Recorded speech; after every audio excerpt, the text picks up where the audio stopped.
that a military one? Chopper one?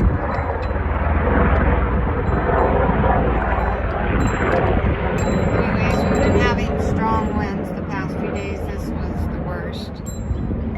It's died down, but it was up to between 25 to 30 something or more, and the shed we put up came down. What fun.